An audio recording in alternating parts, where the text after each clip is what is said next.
여러분 안녕하십니까? 라디오 오늘 강재입니다. 오늘 세월호 참사 특별수사단이 1년 2개월간의 수사 결과를 발표하고 특수단 활동을 마무리했습니다. 특수단은 청와대와 법무부가 외압을 행사했다는 의혹에 협의점을 찾지 못했다고 결론을 내렸는데요. 또 기무사나 국정원이 세월호 유가족을 사찰했다며 유가족이 박근혜 전 대통령, 또 김기춘 전 대통령 비서실장을 고소한 사건도 무혐의 처분했습니다. 세월호는 도대체 왜 침몰했고 왜 아이들을 구하지 못했는지, 이후 조사 과정에서 국가가 방해를 했는가, 많은 궁금증과 의혹이 쏟아졌지만 전면 재수사에도 속 시원히 밝혀진 느낌은 들지 않습니다. 박근혜 전 대통령의 7시간 행적에 대한 언급도 없었는데요. 지금도 세월호 유가족들은 혹한의 추위 속에 청와대 앞에서 야외 농성을 70여일째 이어가고 있습니다. 과연 유족들에게는 어떻게 설명해야 될까요? 1년 2개월의 수사 결과가 어쩐지 초라하게 느껴집니다. 1월 19일 화요일 라디오 오늘 광고 듣고 시작합니다.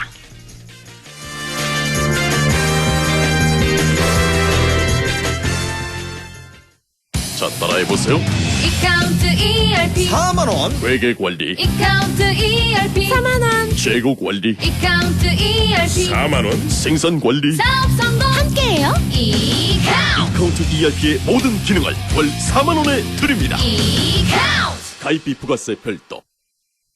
평범한 일상이 포레나를 만나면 출근은 더 빠르게, 휴식은 광교산 숲세권에서, 생활 인프라는 완벽하게 한화 포레나 수원장안에서 가장 앞선 일상으로. 특별한 일상의 시작 포레나 한화 포레나 수원장안 1644-5060 한화건설. 1월 19일 화요일 라디오 오늘입니다. 일부 경희사이버대 최영일 교수와 함께합니다. 한 주간의 시사 이슈 알아보는 시간이죠. 최영일의 시사 따라잡기 준비돼 있습니다. 2부 이슈 오늘에선 새해를 맞아서 우리 지역 시군의 단체장들 연결해보는 시간이죠. 새해 구상도 들어보겠습니다. 잠시 후에 청송군 윤경희 군수 연결해보겠습니다. 라디오 오늘 생방송 놓치신 분들은요, 안동 MBC 유튜브로도 다시 들으실 수 있습니다. 많은 애청 바랍니다.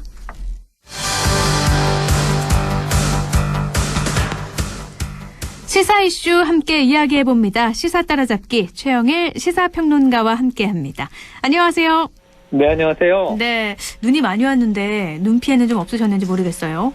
그래도 서울은 네. 이 대설주의보가 내려졌었습니다만 네. 잘 피해갔습니다. 오히려 다행히. 지금 강원도하고 네. 남쪽이 좀 눈 피해가 많은 것 같아서, 특히 이제 뭐 부산이나 창원도 그렇겠죠. 이 올해 눈 구경을 많이 하고 계시는 거죠? 네, 경북도 이례적으로 눈이 좀 많이 오고 있어요. 네, 그렇더라고요. 네, 근데 눈 피해가 좀 없어야 될 텐데 그래도 뭐 피해 없으시다니까 다행입니다. 네네. 네, 어제 대통령 신년 기자회견에서 주요 이슈들이 참 화제인데요. 어떻게 보셨는지 먼저 궁금하거든요. 자, 이게 올해의 주요한 이제 현안들과 다 연결이 돼 있는 얘기입니다.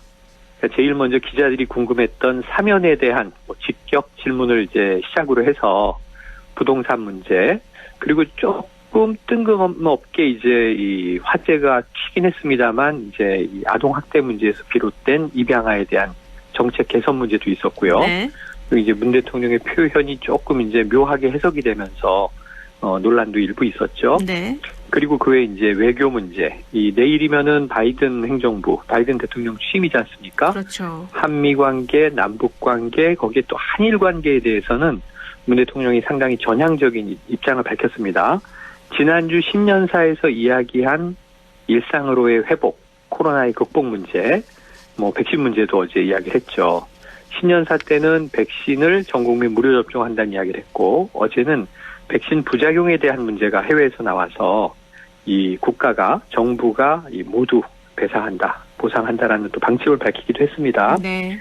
그 굉장히 뭐 전방위적인 이야기들이 기자들의 질문을 통해서 대통령의 상당히 좀 진솔한 대목이 이제 드러났는데, 제가 제일 놀란 대목은 윤석열 총장 관련 질문이었어요. 아, 네. 윤석열 총장은 문재인 정부의 검찰총장이다. 네. 정치를 한다고 생각하지 않는다. 이런 얘기를 하면서 상당히 통 크게 이제 윤 총장을 끌어안고, 네. 어쩌면 검찰에 대한 기대감을 그러한 이제 신뢰 표현으로 이제 또 이 에둘러 말한 것은 아닐까. 그래서 여기에 대한 또 이제 윤 총장의 올해의 임기가 7월까지인데요. 검찰의 역할 이런 것들이 궁금해지는 대목이고 우리 언론에서는 계속 이제 이 월성원전 1호기 관련 수사나 감사가 정권을 겨냥한 것이다. 이런 그 해석을 많이 하고 있는데 이 대통령은 정작 그것은 그들이 해야 할 일을 하는 것이고 정치적인 수사나 감사가 아니다. 이렇게 또 선을 그었습니다. 네. 앞으로 어떻게 전개되는지 사안 하나하나 어제 굉장히 많은 힌트와 단서들이 제공된 신년 기자회견이었다. 이렇게 평가를 해봅니다. 사안 하나하나 힌트가 제공된 기자회견이었다라고 말씀을 하셨으니까요. 2시간 정도 진행된 기자회견 하나씩 조금 자세하게 살펴보죠. 네네. 먼저 집중된 부분 중에 하나가 전직 대통령의 사면이에요. 어떤 맞습니다. 발언을 할까 모두가 다 궁금해했는데 문 대통령 지금은 사면을 말할 때가 아니다라고 했어요. 그렇습니다. 그러면서 이 솔직하게 이 말씀드리기로 마음을 먹었다. 이렇게 이제 이 서두를 열었습니다. 네. 솔직한 문 대통령의 심경은 지금은 사면이 적절하지 않다. 판결이 내려진 지 얼마 지나지 않았는데 바로 돌아서서 사면을 이야기한다면 이 법의 형평성 문제를 국민들이 어떻게 생각을 하겠는가. 국민 공감이 없는 사면은 통합이 아니라 오히려 분열로 흐를 수도 있다. 그런 이제 우려를 표명했습니다. 네. 사면은 당장 논하지 않겠다. 이게 이제 명확한데 그 다음에 그럼에도 불구하고 고심하지 않을 수 없는 문제이기 때문에 아마 계속 이제 이 문제는 대두될 것으로 대통령도 열어놓고 있습니다. 네. 제가 보기엔 상반기에는 논의가 어려울 것 같아요. 근데 올해 또 이제 후반기 그때면은 이제 내년 3월 대선이 불타오를 거거든요. 네. 그럼 올 이제 다가오는 추석 그리고 성탄절 내년 초에 이제 또 새해 설 그리고 이제 대선 전후까지 과거에 이 김대중 대통령 사례를 보면 당선인이 대통령, 임기가 이제 며칠 남지 않은 대통령에게 건의를 해서 사면을 한 경우가 있었거든요. 네. 전두환, 노태우의 경우에 이제 김영삼 대통령이 김대중 대통령 당선인의 건의를 받아서 사면을 단행했는데, 이제 이런 사례가 또 혹시 만들어지지 않을까. 이 사면 문제는 당장 이제 상반기는 아닌 것 같고요. 올 하반기에 계속 논의되지 않겠는가 하는 예상이 가능해 보입니다. 그러니까 지금은 아니라고 했으니까 당장 상반기는 아닐 거고 네. 임기 중에 어쨌든 또다시 논란은 계속될 것이다. 그렇습니다. 주호영 국민의힘 원내대표는 전직 대통령이 되면 사면의 대상이 문재인 대통령도 될지 모른다. 역지사지하는 자세를 가지라면서 사면을 촉구했는데 그럼에도 불구하고 상반기에는 얘기가 되지 않을 것이다라고 보시네요. 네, 사실은 야당은 이 사면에 대해서 적극적으로 주장하진 않지만 그래도 이제 주요 지지층들이 이제 사면에 찬성하는 여론이 많기 때문에 사면 주장은 계속 꺼내고 있죠. 네. 그리고 이제 이낙연 민주당 대표가 조금 이제 머쓱하게 된 상황입니다. 왜냐하면 1월 1일에 이제 사면 발의는 이낙연 발로 나왔는데 대통령의 이제 어제 이 단호한 그래도 입장이 표명이 되면서 기자들이 아니나 다를까 의원실로 몰려가서 물어봤죠. 네. 그런데 이제 실시간으로 대통령 기자회견이 진행되는 과정에 이제 초두에 나온 질문이었는데 이낙연 대표가 이제 방 밖으로 직접 나왔습니다. 대통령의 뜻을 존중한다. 짧은 이야기를 남기고 광주로 내려왔거든요. 네.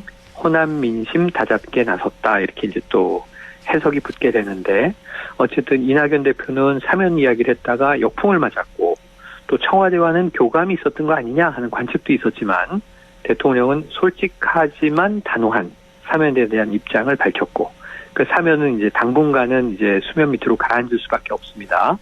그래서 오히려 이제 민주당 내에서 이런 문제들이 조금 이제 오히려 논란이 될 수 있었고요.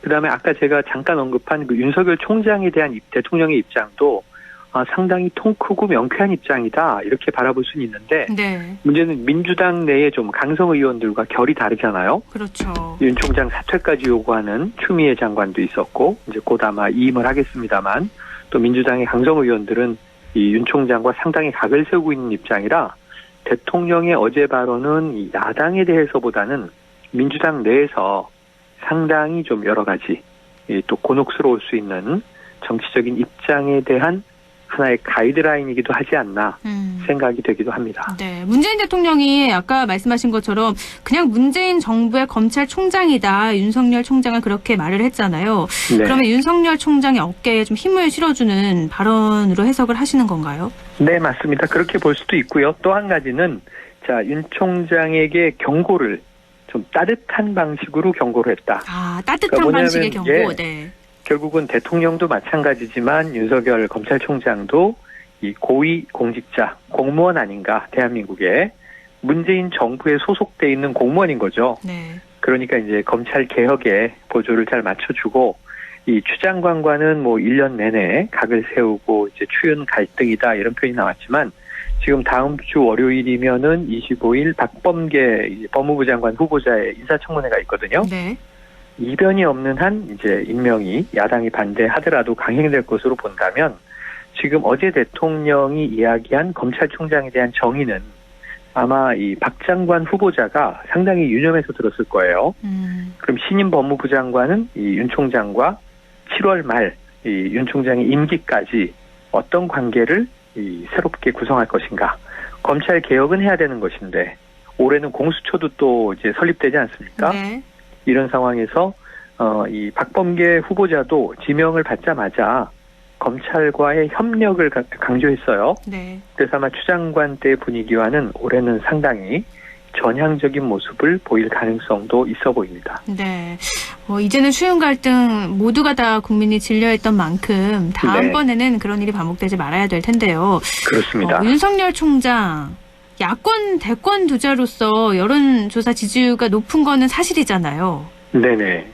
문재인 대통령이 뭐 문재인 정부의 검찰총장이다라고 했지만 이 여론조사 지지도는 한동안 계속될 것 같은데 야당은 어떤 입장이죠? 계속될 것 같습니다. 그러니까 야당은 이 윤 총장에게 대통령이 이 재미있는 포석을 둔 거예요. 그러니까 예를 들면 만약에 이 검찰총장직에서 7월 말에 물러나면 이제 자연인으로 돌아가지 않습니까? 네. 근데 그렇다면은 뭐 국민들의 또 여망이 있다면 뭐 정치를 하지 말란 법도 없습니다. 그건 본인의 선택이고 또 여론의 요구일 텐데 그럼 지금 너무 당연히 야권 주자로 생각을 하고 있잖아요. 당연히 그렇게 생각을 하고 있죠. 네네. 그것도 이제 문재인 정부의 대립각을 가장 강하게 이제 세운다는 이 여론 때문에 그런데 문재인 대통령이 아니야 이 사람은 우리 사람이야 이렇게 얘기를 해버린 거잖아요. 네. 그래서 만약에 윤 총장이 여권의 대권 주자가 된다면 어떻게 될까? 인기가 시들까요? 아니면 계속 좀 이 지지가 불타오를까요? 재밌는 이제 가정이 등장하기 시작했습니다. 네. 이게 왜 그러냐 하면 4월 서울시장 재보선에 박영선 장관이 혹시 안 나오는 것 아닌가 할 때 우상호 의원 혼자 뛰는 것은 한계가 있어 보이니까 최근에 김동연 전 경제부총리가 소환이 됐었습니다. 네, 그랬죠. 근데 결국 이제 제안받은 건 사실이지만 나오지 않겠다 이렇게 얘기했는데 김동연 전 경제부총리는 문재인 정부 이제 초대 경제부총리이긴 합니다만 당시에 장하성 청와대 정책실장의 일명 소주성 소득주도 성장론에 대해서 약간 또 이제 문제 제기를 했던 경제 관료예요. 네. 그러다 보니까 야권에서 이분을 모셔가려고 상당히 공을 들였던 정황이 있습니다. 김종인 비대위원장도 그렇고요. 네. 그래서 야권으로 이 대권 주자 반열에 오르지 않겠는가 하는 기대가 있던 인물인데 김종인 국민의힘 비대위원장도 아니 얘기를 안 해본 건 아니지만 지금 이제 온다고 해야 오는 것이지 이렇게 말꼬리를 흐렸던 적이 있어요. 네.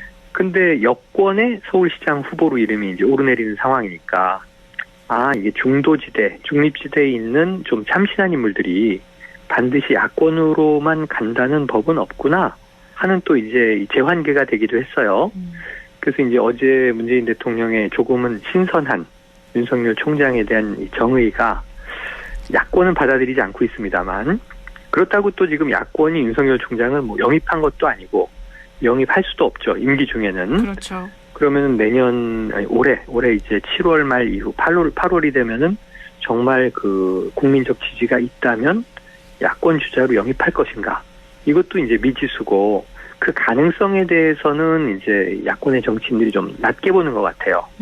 국민의 여망을 받는 인물인 건 사실인데 그것도 현직 검찰총장이기 때문에 그렇지 자연인으로 돌아가면 아마 이 집권해서 국가 경영을 할 캐릭터로는 국민들도 생각하지 않을 것이다. 그래서 다만 우리의 이제 대권 본선 주자가 아직 없으니 하나의 상징으로서 그 열망을 받고 있을 뿐 실제 대선에 나올 가능성은 없다. 이렇게 이제 보고 있는 것 아닌가 싶기도 하고요. 네. 그 지금 뭐 야권 입장에서는 실질적인 대권 주자를 세우는 일이 무엇보다 급선무가 될 상황입니다. 네. 굉장히 재밌는 말씀을 해주셨어요. 윤석열 총장이 야권 대권 주자가 아니라 여권의 대권 주자로 나설 수도 있다. 만약에 그렇게 된다면 지지도가 어떻게 바뀔지, 이렇게 된다면 정말 큰 이변이지 않습니까? 그게 사실은 네. 문재인 대통령의 특기예요. 이 중간에 있는 사람을 굉장히 잘 모셔왔어요. 네. 왜냐하면 김종인 현재 국민의힘 비대위원장도 문재인 대통령이 당시 야당 민주당의 대표를 하고 있을 때 정권을 가지고 모셔와서 그때 민주당 총선을 승리로 이끌었었죠. 네. 2016년입니다. 그런 걸 보면 또 문재인 대통령이 임기 후반에 차기 대권 구도에 이제 어떤 인재를 영입할 것인가. 물론 이건 당이 해야 되는 일이고 대통령의 역할은 아닙니다만 네. 여러 가지 또 이제 흥미로운 관전 포인트가 있을 것 같다 하는 생각이 듭니다. 네. 만약 말씀대로 되면 정말 흥미로운 정치권이 펼쳐지지 않을까 그렇죠. 싶은데. 근데 네. 우리나라 정치나 뉴스가 워낙 다이나믹해서요. 그렇죠. 그러니까 뭐 한두 달 후를 예상하기 어려우니까 네. 모든 가능성을 이제 다 열어두고 상상해 보는데 이 상상이 또 얼토당토 않게 이제 현실이 된 경우들이 있으니까요. 과거에 있어 왔다. 네. 이런 경험적인 또 실증 사례도 없지가 않습니다. 네, 이 부분을 좀 지켜보면 좋을 것 같고요. 네. 부동산 이슈도 또 핵심이지 않습니까? 신년사에서 송구한 마음이다라면서 사과를 했는데 이번 기자회견에서도 부동산 정책 실패를 인정했어요. 국민 공감을 받았다고 평가가 되나요? 네, 이 대목은 진솔한 모습으로 오히려 지난해에는 비판을 많이 받았습니다. 네. 그러니까 이제 부동산 문제는 지난해 이맘때 새해 초에도 뭐 여러 가지 정책들이 나왔음에도 불구하고 잡히지 않아서 야당의 공격 포인트가 되기도 하고 국민적 이제 지지율이 떨어지는 요인으로 작용하고 하고 있었는데 문 대통령은 부동산이 안정세다 이렇게 표현하면서 우리 정부는 반드시 부동산 문제 해결할 거다 이렇게 이제 공언을 했거든요. 네. 근데 이게 오히려 대통령이 현실을 너무 모르시는 거 아니냐 하는 이제 비판에 직면했었는데 올해는 거기에 비해서는 자, 지금 부동산 정책은 성공하지 못하고 있다. 실패다라고 이제 규정하진 않았습니다만 성공하지 못했으니까 아직 미완의 과제인 거죠. 네. 성과를 못 내고 있다는 것을 인정을 했는데 대통령의 해석도 여기에 덧붙여졌습니다. 올해 이어지는 저금리 기조에 또 유동자금들이 부동산으로 몰렸고 그 다음에 이제 이 인구수가 줄어들고 있기 때문에 이번 정부에서는 공급을 많이 늘려서 잡힐 거라고 생각을 했는데 오히려 가구 수가 늘어나고 있는 특이한 현상이 벌어지고 있다. 이것은 좀 분석해볼 문제다라고 지적을 했습니다. 네. 요거 이해훈 전 의원이 서울시장 나오면서도 언급한 바가 있거든요. 분명히 인구는 정체되거나 줄어들고 있는데 가구 수는 늘어나고 있어요. 네. 그 이유는 1인 가구의 이제 비중이 급증하고 있는 겁니다. 이젠 다 혼자 사는 시대로 가고 있는 거죠. 그러다 보니까 이제 과거와는 주택 공급의 수요가 많이 달라지고 있는데 그 부분을 지금 이제 정부의 정책은 따라잡지 못한 것 아닌가. 이 부분을 대통령이 뼈아프게 인정을 하면서 그래서 조만간 이 시장이 생각하는 것을 훨씬 뛰어넘는 특단의 공급 대책을 내놓게 될 것이다. 요건 이제 바로 변창흠 국토부 장관 어깨가 무거워지는 발언이에요. 네. 설 전에 발표한다고 네. 했잖아요. 설 전에 발표한다고 했으니까 이제 1월 말 2월 초에는 발표해야 될 텐데 지금 여러 가지 방안을 다듬고 있고 대략의 내용은 또 나오기도 했습니다. 역세권 도심에 이 저밀 개발됐던 곳에 용적률을 대폭 완화해서 고밀 개발하면서 이쪽 부동산을 많이 밀어내겠다. 이 사실은 그 도심에 땅이 없는 것이 아니라 규제가 그러니까 강화돼 있었던 것이다. 근데 이제 어느 정도나 제공될지 어떤 특단의 대책이 나올지 이걸 지켜봐야 될 문제인데 지금 서울시장 뭐 부산시장 후보들 모두 다 부동산 대책들 내고 있거든요. 네. 그런데 여야 없이 뭐 진보 보수 진영 상관없이 다 천편일률적으로 규제 완화를 들고 나왔습니다. 약간의 차이가 있다면 여권 주자들은 주로 이 공공성을 강조하고 있고요. 야권 주자들은 이제 민간 시장 주도를 이제 강조하고 있는 정도가 차이라면 차이인데 그럼에도 불구하고 이제 변창흠표 이 주택 공급 대책 방점은 두 가지입니다. 하나는 좀 빠른 시기 내에 단기에 이루어져야 한다는 과제가 있고요. 네. 두 번째로는 투기를 자극하지 않아야 한다는 문제가 있죠.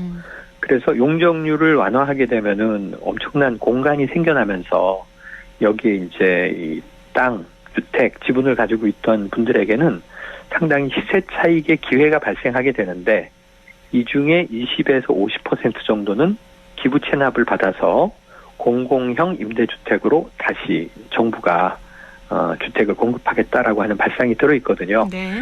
그리고 지금 야권에서는 부동산을 안정화시키려면 올 7월부터 시행하기로 돼 있는 양도세, 그 거래세가 이제 많이 오르게 되는데 이 양도세 적용을 다소 좀 미뤄서 유예해서 지금이라도 매물을 좀 나오게 해야 되는데 너무 이제 거래세를 올리는 것은 문제가 있다 하는 이제 역제안도 나오고 있습니다만 이건 지금 정부가 받아들이진 않을 것 같아서 문재인 대통령이 어제 큰 방향만 제시했는데 일단은 부동산 공급 대책이 나와봐야 확인이 될 것 같습니다. 네, 변창흠표 첫 부동산 대책인 거잖아요. 그렇죠. 네, 1월 말 이제 곧 나오니까 부동산 정책 어떤 걸 내놓을지에 따라서 또 이야기를 나눠보면 좋을 것 그렇습니다. 같아요. 그리고 또 이번에 기자회견에서 아까도 살짝 언급을 하셨지만 정인이 사건에 대한 논란도 있어요. 네네네. 입양 부모 마음이 변할 수 있기 때문에 입양 의사가 계속 확고하다면 입양을 했던 아이를 취소하든지 입양 아동을 바꾸든지 대책이 필요하다라고 해서 무슨 아이가 물건이냐 이렇게 마음에 안 든다고 바꾸는 그런 문제가 아니다라는 비판이 네네. 일고 있죠. 이게 뭐 야당 그리고 언론 특히 이제 일부 또 맘카페에서 대통령의 표현 중에 말씀하신 입양 아동을 바꾸든지 할 수 있도록 허용이 되지 않느냐. 그러니까 아이를 어떻게 바꾸느냐 이제 이런 문제가 된 거죠. 네. 아이를 이제 뭐 제품이나 상품에 비교하는 거 아니냐 하는 이제 비판인데 사실 뭐 그랬을 가능성이야 있겠습니까 하는 생각이 듭니다. 단순히 청와대가- 말실수였다. 네. 네네. 청와대가 바로 이제 또 해명을 했어요. 그 대통령이 전체 워딩을 보면 이렇게 돼 있습니다.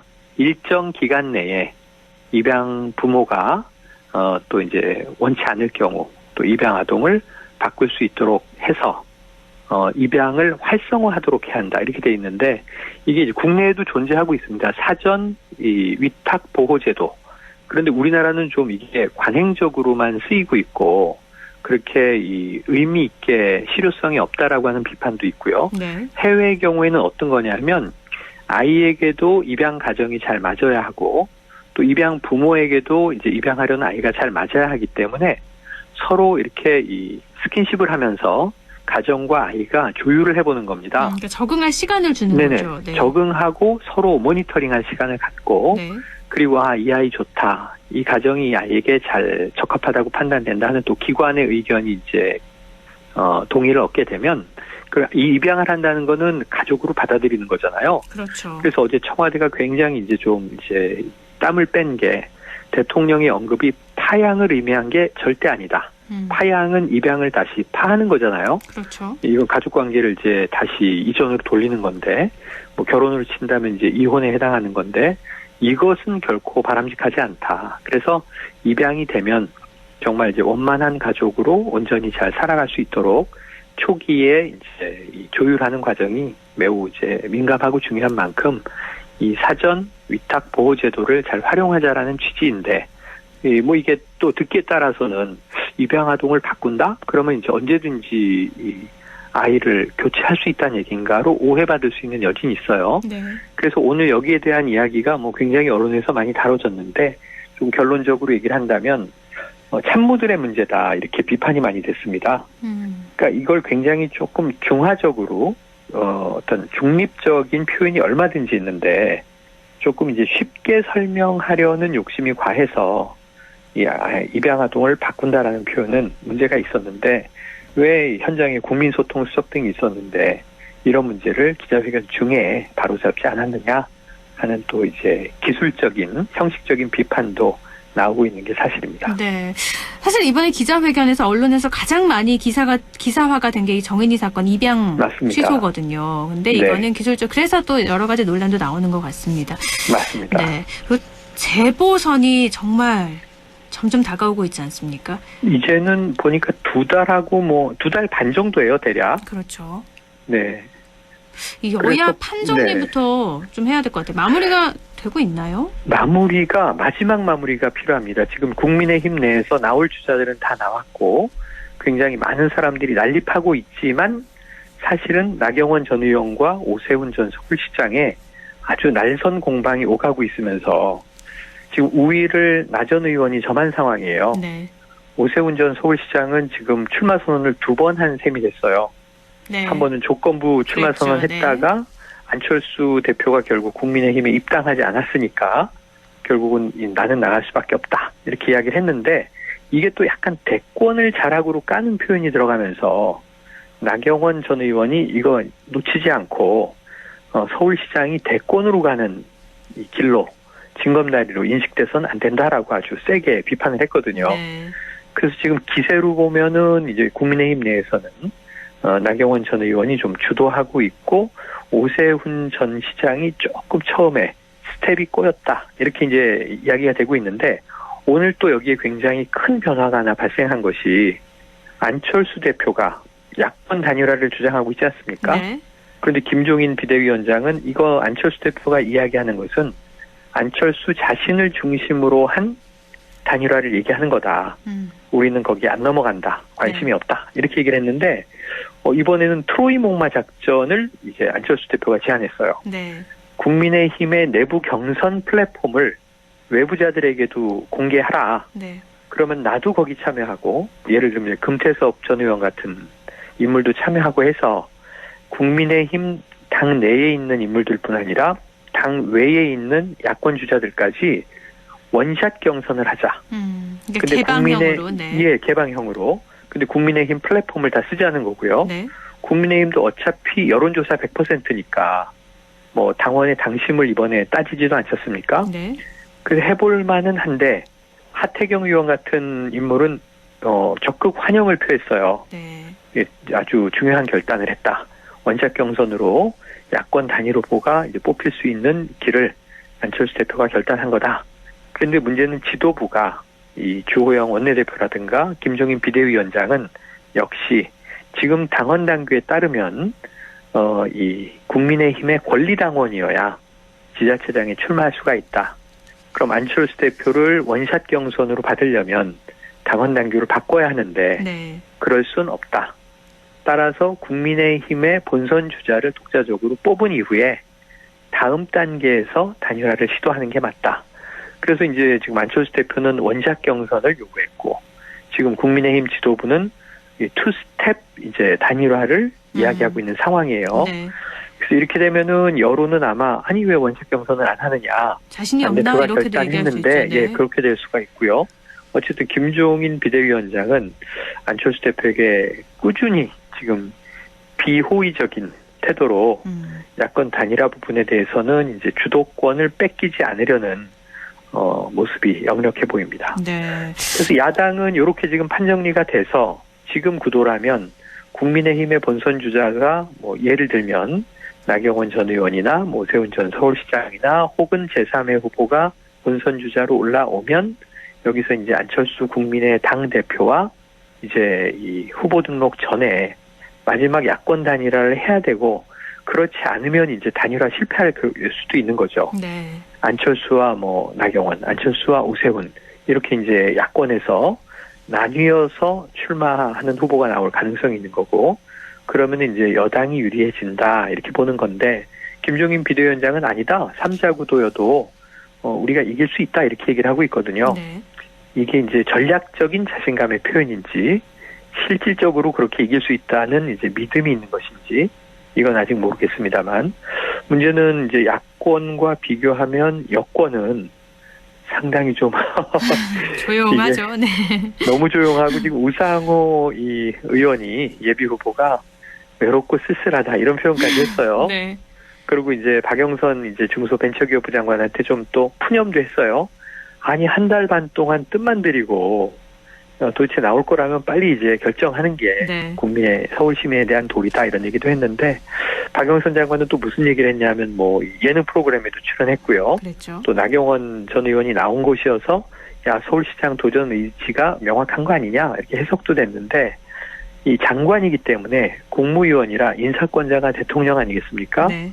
그러니까 이게 내 마음대로 지금 할 수 있는 게 아니다. 특히 지금 3차 재난지원금을 막 지급하고 있는데 이 주무부처가 바로 중소벤처기업부예요. 네. 소상공인과 이제 자영업자들에 대한 지원을 담당하고 있는 부처다 보니까 그러니까 이제 이 개각에 대한 대통령의 결정이 나오면 후위 민선이 된 다음에 서울시장 도전을 할 것으로 지금 확인이 되고 있고요. 네. 이제 약간 시간의 문제이지 박영선 장관은 서울시장에 뛰어드는데 제3후보는 없나. 박주민 의원이 나올 것처럼 했는데 결국 불출마, 포기로 가닥을 잡은 것으로 전해지고 있습니다. 네. 아까 김동연 전 경제부총리도 하나의 카드로 만지작거렸지만 이제 아닌 걸로 본인의 이제 의사를 통해서 확인이 된 걸로 본다면 지금 여당은 우상호 대 박영선, 박영선 대 우상호 네. 이렇게 이제 이파전, 양파전으로 매듭지어지지 않겠는가. 네. 네, 이렇게 지금 관측이 되거든요. 네. 뭐 부산시장도 이제 여러 가지 야권은 많고 여권은 없잖아요. 네.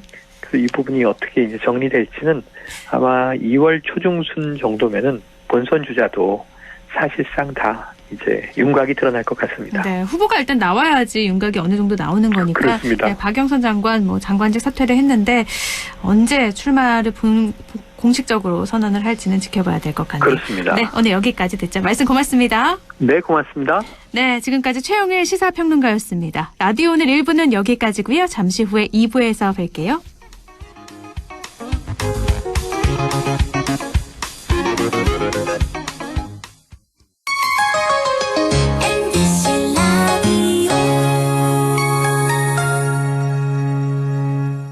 할인점보다 더 실속 있고 편의점보다 더 편리하게 살 수 있는 곳, 시장보다 더 정이 넘치고 백화점보다 더 품격 있는 곳, 이런 곳이 없을까요? 네, 우리 동네 우리 할인점 펀마트가 있습니다.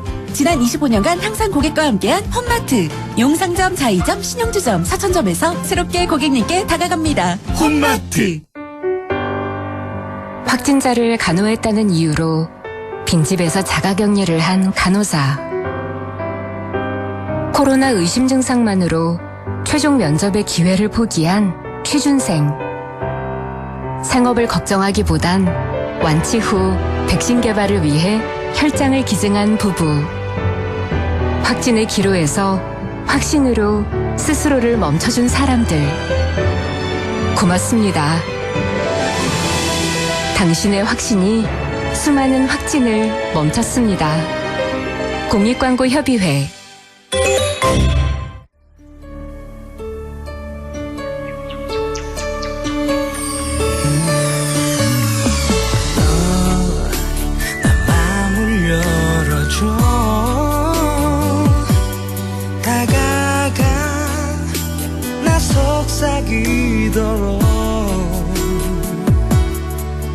언제나 내 생각으로 행복해야 해요.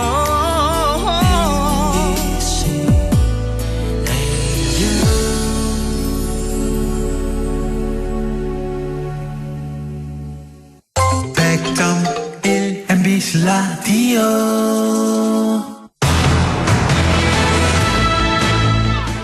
라디오 오늘 2부 순서 이슈 오늘입니다. 2021년 신축년 새해를 맞아서 우리 지역 단체장 연결해보고 또 새해 구상 들어보고 있는 순서 마련했습니다.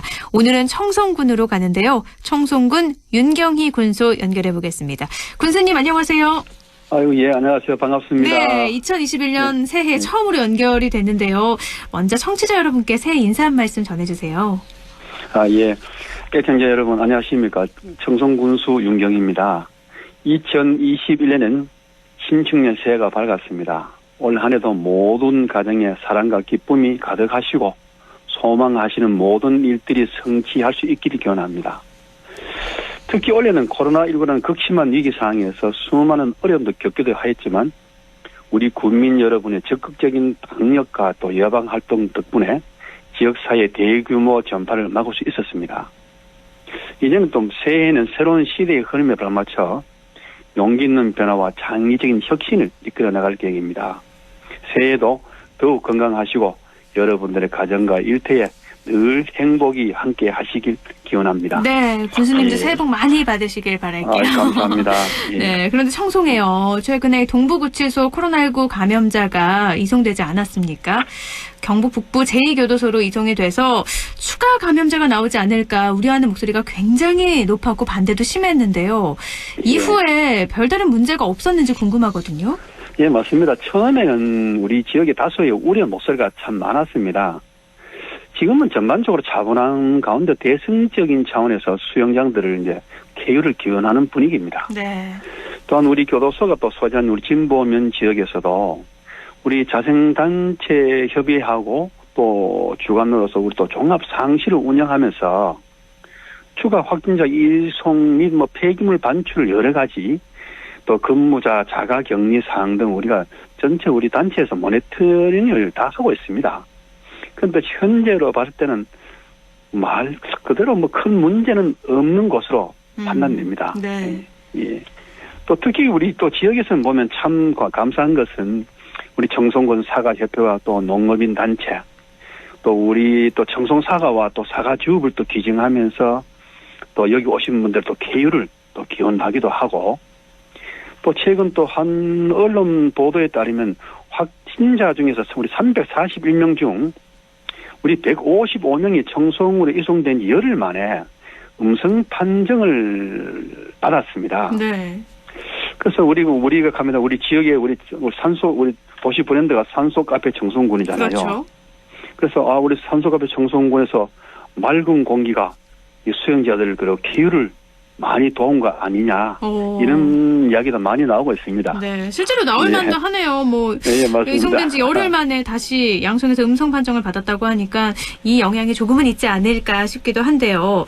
다른 지역도 모두 다 마찬가지지만 코로나19로 인해서 지역 경제 위축 심하지 않습니까? 이런 부분은 앞으로 어떻게 좀 극복해 나갈 계획이세요? 맞습니다. 지금 우리 코로나19로 인해서 우리 뭐 대한민국뿐만 아니고 전 세계가 지금 참 경제가 흔들리고 있습니다. 네. 그렇죠. 우리 청송군에서는 그래도 지역 경제를 우리 활성화를 이끌고 갈 수 있는 것이 우리 소비 촉진을 위해서 우리 청송사랑화폐를 발행하고 유통을 참 잘하였습니다. 우리 작년도에 우리 한 해 동안 우리 224억 원을 판매하였고, 네. 우리 청송군 같은 경우는 타 시군보다 발빠르게 우리 농민수당 지급, 또 농산물 택배비를 비롯한 각종 정책 수당들을 청송사랑화폐로 지급되면서 골목 상권의 활력을 살리는 데 큰 역할을 하였습니다. 네. 이런 효과를 교황정부에서도 인정을 해서 우리 참 군부에서는 대단한 우리 청송사랑화폐 150억의 발행 비용을 국비로 지원을 받았습니다. 특히 올해는 총 250억 원 정도에 발행할 계획인데 그중 10% 할인 판매액이 180억 정도 대폭 상향하였고 또 우리 코로나19로 모두가 어려운 이 시국에 청송만큼 거리가 밝아지고 또 지역 내수 경제가 살아나도록 최선을 다하겠습니다. 네. 예. 청송사랑 화폐가 지급이 되면서 이제 내에서 화폐가 돌면서 골목 상권도 좀 활력을 찾는 모습을 보이고 있어서 참 다행인데요. 예, 맞습니다. 예. 코로나19로 인해서 굉장히 그래도 어려웠잖아요. 지난해 군정 역시 하지만 성과를 냈는데 군정의 성과라면 어떤 점 꼽고 싶으세요? 그렇죠. 우리 좀 코로나19에 뭐 예기치 못한 상황에서도 우리 청송군에서는 청송사과가 8년 연속 대한민국 대표 브랜드 대상을 수상했습니다. 네. 또 그리고 우리 도시 브랜드 부분에서도 산소 카페 청송군이 도시 브랜드 대상을 수상했고 또 우리 매니페스토 공약 실정 평가에서 2년 연속 최고 등급을 받았습니다. 또 우리 또 행안부의 또 재정 분석 평가 최우수 자치단체로 선정되어 가지고 다수의 큰 수상을 많이 했습니다. 우리 또 청송만이 가지고 있는 또 우리만의 어떤 그런 자존심, 또 우리가 열심히 한 그런 보람을 잘 만들어내었던 것 같습니다. 그리고 보면 또 특히 우리 소상공인 긴급 생계 지원, 또 소상공인 특례 보증 및 이자 보존 지원, 또 전통시장 사용료 지원, 지방세 감면, 또 전 국민 우리 방역 마스크 지급 등 여러 정책들을 큰 도움을 드릴 수 있어서 저는 참 다행으로 여기고 있습니다. 이렇게 하나하나 예. 꼽으니까 정말 많아요. 예. 지난해 어려움 속에서도 참 많은 성과를 내신 것 같은데요. 그렇다면 올해에는 어떤 부분에 역점을 두고 앞으로 청송군을 이끌어 나갈 계획이신지요? 예, 맞습니다. 또 우리 또 이제는 또 새로운 시대, 또 새로운 일상을 준비해야 합니다. 우리 포스트 코로나 시대를 또 이런 전환에 따라서 사회 전반에 급속화가 변화가 일어나고 있기 때문인데 2021년은 새해 군정은 새로운 시대의 흐름에 발맞추겠습니다. 또 더더욱이 용기 있는 변화와 창의적인 혁신을 전방위적으로 이끌어 나가야 합니다. 이를 위해서는 원래 군정 운영 방향은 미래를 향한 날개짓, 상상 실현의 정성으로 설정하고 국민들이 체감할 수 있는 가시적 성과를 창출하고자 군정 발전 6대 전략 과제를 마련했습니다. 세부 우리 전략 과제를 보면은 우리 농업, 보건, 복지, 문화, 관광, 특히 또 지역 경제 등으로 군정 전 분야에 걸친 핵심 목표들을 좀 잘 담아냈습니다. 네. 또 이 모든 것을 반드시 또 달성을 시켜야 되고 국민과 또 함께하는 행복 청송을 실현될 수 있도록 최선을 다하겠습니다. 네. 이 군정 발전 6대 전략 말씀하셨는데 그것과 연계된 질문이에요. 청송군에는 보물이 정말 많지 않습니까? 그 가운데서도 유네스코 세계 지질공원 또 다양한 자연 자원들이 곳곳에 있는데요. 청송군의 관광산업 발전을 위한 구상도 있으실 것 같아요. 네, 맞습니다. 우리 청송은 유네스코 세계 지질공원 또 슬로우시티 여러 가지 좀 우리 자연이 가지고 있는 이런 환경을 참 우리는 큰 유산이고 자산을 생각하고 있습니다. 네. 올해는 우리 또 지역의 우선 자연 생태 경관을 활용할 것이고 또 뉴 노멀 시대를 맞춰서 언택트 관광지를 조성하는 계획입니다. 특히 우리 청송 같은 경우는 산소 카페 청송정원 약 한 4만 5천 평의 이 최고의 꽃 단지를 조성합니다. 네. 그리고 지금 현재 진행하고 있는 또 청송 지방정원 등 청송에 오시면 힐링의 공간으로 자리매김할 수 있는 그런 슬로시티 청송군을 우리의 군 진가를 널리 알릴 그럴 예정입니다. 또한 또 저희들이 산림 레포츠 휴양단지 조성 사업은 주산지 주변 관광지와 또 여러 가지 또 즐길거리가 있는 체리용 관광 도시를 만들어가는데 중점을 두고 있습니다. 네. 특히 우리 또 청송하면 대한민국 대표 축제인 우리 청송 사과 축제는 말 그대로 하자면 특화되고 다채로운 또 볼거리를 준비하고 주민이 주도하는 글로벌 축제를 육성으로 잡아야 됩니다. 네. 특히 또 요즘은 이제 아울러 우리가 통합 신공항 시대 유네스코 여러 가지 있지만은 우리는 글로킬 관광 브랜드를 만들어 나가겠습니다. 청송 사과축제도 잠깐 말씀을 하셨지만 청송하면은 사과를 빼놓을 수 없죠. 사과 고장으로 예, 명성이 맞습니다. 높은데요. 예. 청송의 농업 정책 방향도 궁금합니다. 우리 청송이 청송 사과가 연간 6만 5천 톤 이상의 사과가 생산되고 있습니다. 네. 또 우리 농업은 우리 군의 미래의 성장 동력의 산업입니다.